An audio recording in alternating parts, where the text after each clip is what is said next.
What's going on, everybody? It's your boy Payne. Welcome back to another video. Alright guys, this is my last day. I'm actually heading out tomorrow morning to Mexico. If you're watching this, I'm probably on day 4 now of my showcases. So we have done Genos, Metal Knight, Tatsumaki.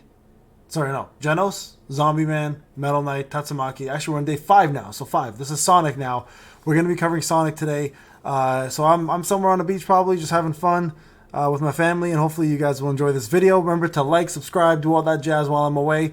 I was hoping that these videos would be enough to kind of sate your satisfaction for content creation.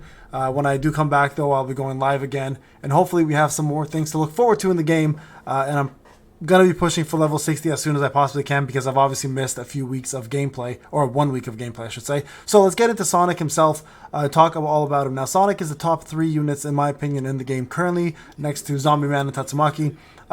What makes him very unique is, number one, he's incredibly fast. He is probably the fastest attacker in terms of animations. Also, his dodge leans into a backstab kind of move where he goes behind the opponent instantly and does a slash. And also, he works off of something called top speed, which is a really cool mechanic. When you build it up fast enough, you'll end up doing one of his strongest moves, which is a spin. And then in the air, he has probably the best looking skill 3 move in the game, in my opinion at least. So let's talk all about who he is and what he's all about. So stats, first off, he's a technical type. We don't have many of those. It's him and Silver Fang essentially as the only SSRs that are this. You want to build him with a lot of attack. You want to build him with a lot of crit and a lot of crit damage. We'll talk more about that as well too. And he has insane amount of composure reduction as well too. So very, very powerful unit overall. He does lack a little bit of health, so you can obviously raise that if you want, but I don't recommend it. He's really all about dodge. So if he increases dodge timing, if you're having a hard time doing dodges, you can obviously give traits for that as well too. But we're going to focus more on the DPS end of things and just try to boost that as much as we possibly can. Okay, so let's jump on to the next thing. Now, his actual skills. Remember, you guys can check out under gameplay his actual skill list. He has a potential here, which also will give him penetrating eye level limit +2, which gives him more crit. And then remember, also he's all about accurate dodge. So you guys can do this to help him out a little bit, or if you're just good at dodging, don't even worry about that. Just time your stuff, and you'll be good to go. Okay, so definitely play around with him. I'm sure everybody who plays with him loves him most of the time. So I think you guys will as well. All right, let's go over to impression. Actually, let's go to potential. So I've got my free-to-play, I've got a potential 1, which is really important actually, because accurate dodge grants 100 top speed instead of 40, which will make his top speed level up way faster to the three shuriken that he has, and provides a 15% damage bonus for 8 seconds. It's a huge potential, so you definitely want to get that. Now this one here is also pretty massive. Every 1% character panel crit rate grants an additional 0.4%. So more crit you give him, the more his attack goes up. This is exactly the same as Tatsumaki's second potential. So you can see the potential of both of these characters doing insane damage with their crit damage, and obviously attack being raised. All right, going to number 3, attacking an enemy from behind deals 12% more damage. The counter attack window after an accurate dodge increased from 1.5 to 2 seconds. Normally you have to press the attack button right away. He'll instantly transport. Now you can have a longer window to do that, which is actually really good, because then you have more maneuvers to move around, avoid things, and then jump into the attack itself, right? So very, very powerful. And the fact that it does 12% more damage is huge. Here, Mind Reader level limit +2. That gives you the crit damage bonus from Mind Reader, the actual trait. Number 5, upon reaching more than 300 points of top speed, there'll be no Blink Strike, CD, or Top Seed Defletion, which is crazy good. And then after a single Katana Roundhouse delivers 20 hits, this skill gains 12% round bonus in this battle. This effect can be stacked up to 3 times. So this is a permanent buff, by the way. You can go all the way to 36% more damage for him. So this is obviously whale territory, but you guys can see why Sonic is pretty damn insane. Now, the question becomes his impressions. Which one do you go with? Now, he's got 3 impressions, obviously, like everybody else. He's got a rare, he's got an SR, but his SSR is crazy good. So, increases the critical damage of Katana Roundhouse by 10%. So, this is the exact same as Tatsumaki's, where it increases her Tornado crit damage by 10%.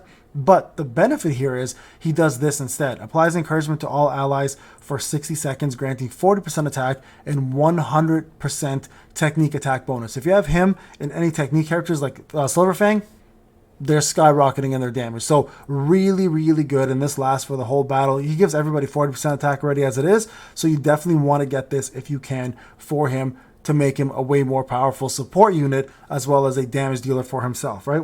Especially with the crit damage. Now, of course, if you can boost this up even further, you can see here it goes insane here. Every point of Speedosonic's technique attack increases the damage dealt by all allies by 0.05% up to a maximum of 20%. So it makes technique attack as a stat even more like useful inside the memories. So remember that, okay? So going over now to the wills and impression. So he's a very simple build, very similar to Tatsumaki as a matter of fact, with one exception to the rule.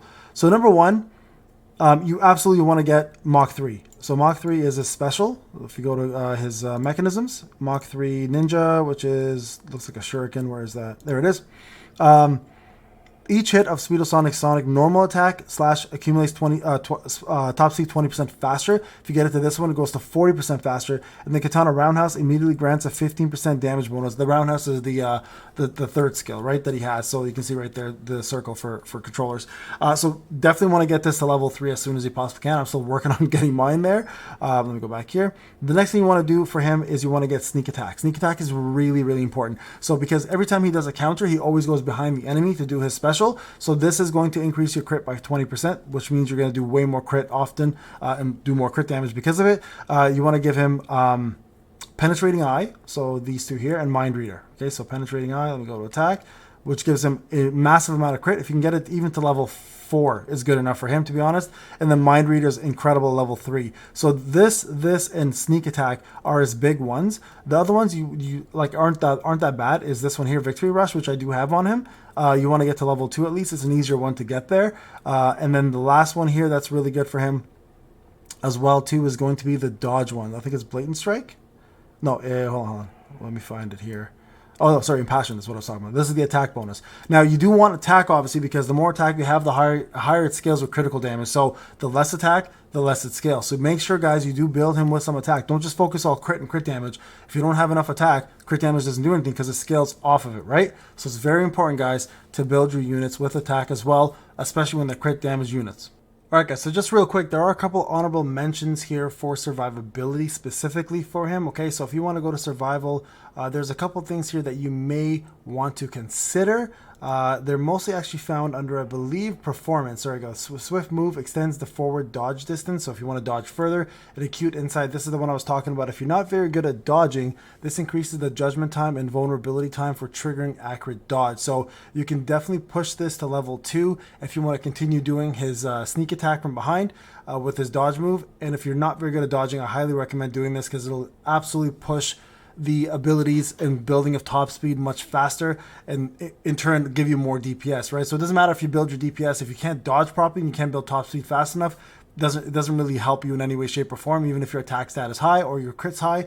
So having acute insight might be one that you might want to consider. And then, of course, having first strike or raid break is pretty good too because he's good at composure reduction, and first strike helps him with his ultimate. But these two are just like backups. You don't really need these at all. But in case you want to build him as a composure damage dealer, but those are probably better off with people like Genos and Zombie Man and stuff, right? All right, guys, this is Payne. Hope you enjoyed the video.